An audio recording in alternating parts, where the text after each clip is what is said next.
I read the first half of this last week at the Beast Crawl. That's my lovely wife, Justine, right there. This is a memoir, so it's kind of hard, some of the parts you read, and I apologize to my wife beforehand because I noticed last time when I was reading the sexy parts especially, there was a lot of recoiling, so I used to be a bad person. I'm much better now. This is called Just Because You're Paranoid. I haven't seen Becky in a month. Snowstorms rack the Northeast as I ride on a Greyhound bus from Southern California. She is staying with a boy named Jerry. They met in college before becoming junkies. Before she met me in Vermont rehab, and I took her with me to San Francisco. We weren't in San Francisco long before the police came looking for us. We've been printing phony checks on the computer to support our dope habits. We fled. Becky returned to her family in Vermont. I tried to reunite with my wife in LA. It didn't work out well for either of us, so now we are back together. Jerry lives with his divorced mother in a lovely two-story Cape Cod in a Burlington suburb, with bushes shaped like elephants, magnificent oak trees, and a pathway to the front door made up of polished stones, which someone has taken the time to shovel. The interior design is strictly New England colonialism. Maple railings and mantels, hand-stitched pillows and knitted apples, huge oil paintings of steam-powered catchers and harpoon cannons, with a kitchen bigger than most of my apartments. Jerry's mom knows all about her son's dirty drug habit. She said she'd rather have her son shooting his heroin in the house with clean needles, where she at least knows he is safe, than out in those dirty streets. God bless liberal parenting. Becky and I fix and fuck on overdrive, in spare bedrooms and closets and bathtubs and back seats. I take her from the front, from behind, on top, bottom, upside down. My wife is a distant memory. I know I am dying. I can see the black edges of my life literally creeping in, see them from the corners of my eyes as they close up around me, waiting to smother me, snuff me out, and I don't care.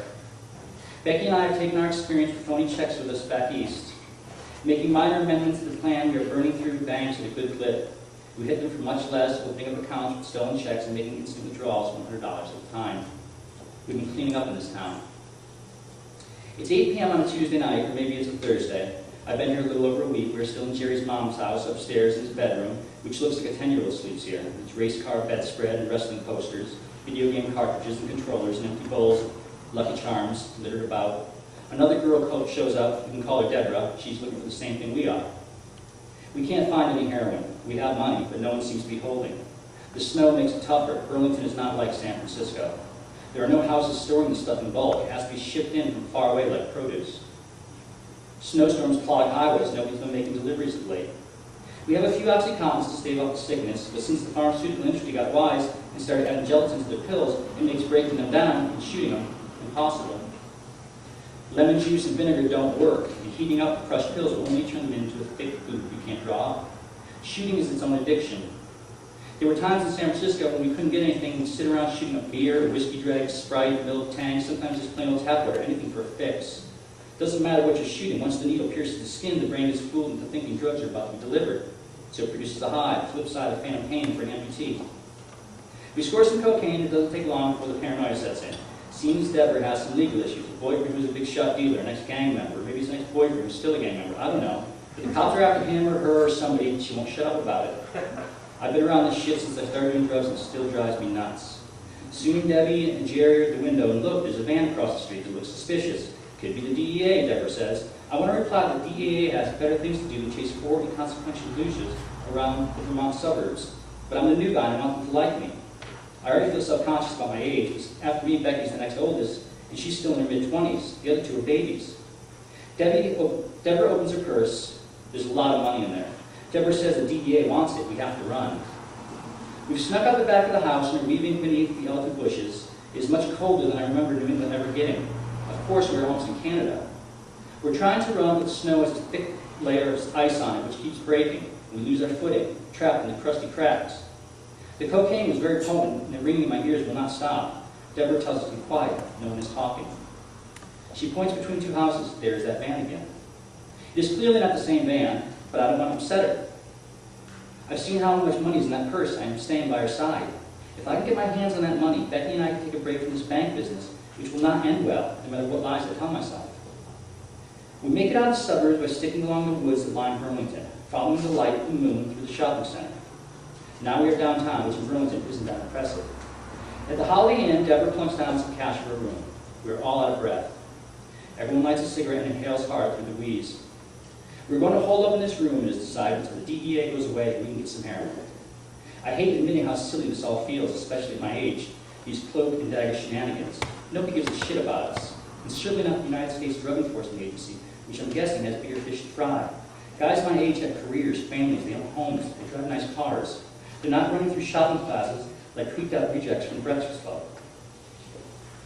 The paranoia is getting even the best of Becky. I try to calm them down. Relax, have a seat, turn on the TV, but Deborah has already cracked the blinds, and sure enough, there's that van again. I say it's a different van, a different make, a different model, a different color. She says they changed drivers and changed cars, but they're still following me. Deborah, Jerry, and even my Becky are certain the DEA is going to break down the door any minute. I promised myself that I would never do cocaine again. Deborah and Jerry said they're leaving. Becky says she's too. I finally put my foot down. That's it. I'm not running around bumfuck Burlington playing cops and robbers anymore. I tell Becky that when she comes to her senses, I'll be here in this nice warm room watching TV and waiting. They leave. I lie on the bed and reach for the remote to turn on the TV and knock it to the floor. It lands next to the purse full of money Deborah has forgotten. I count the money. There's over $1,500 in there.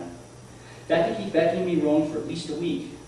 I start to put the money in my pocket and then realize the problems it would cause. First missing money, one guy in the room, so I only take 50 and stuff in my pocket.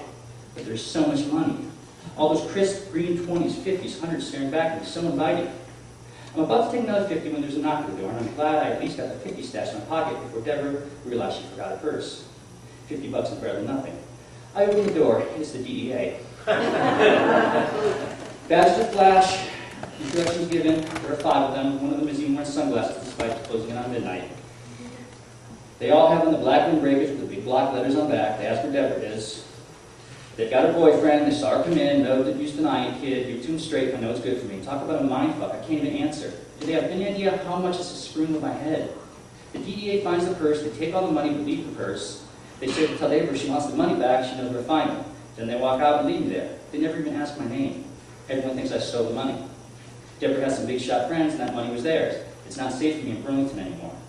Becky meets me at the depot, and we use the $50 to get out of town and get back down to Rutland, where we rent a room in a roadside motel. There are only a handful of banks in Rutland. We hit them all. The money goes fast. We are running out of time. Slate skies hang low over one-lane roads patched with dirty sludge and snow as one storm blends into the next.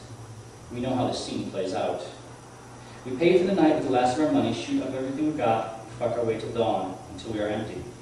Now it is morning. Checkout time is 11 a.m. The sickness will be coming soon, and I know that despite our promises to stay together, I am losing her. Becky has fallen asleep on her stomach. I sit naked on the floor and watch her, the new light burning her skin, wishing I could stop time, find a way to place us both in a box forever. Because nothing good is going to be happening to either one of us for a very long time. The clock reads 10:46.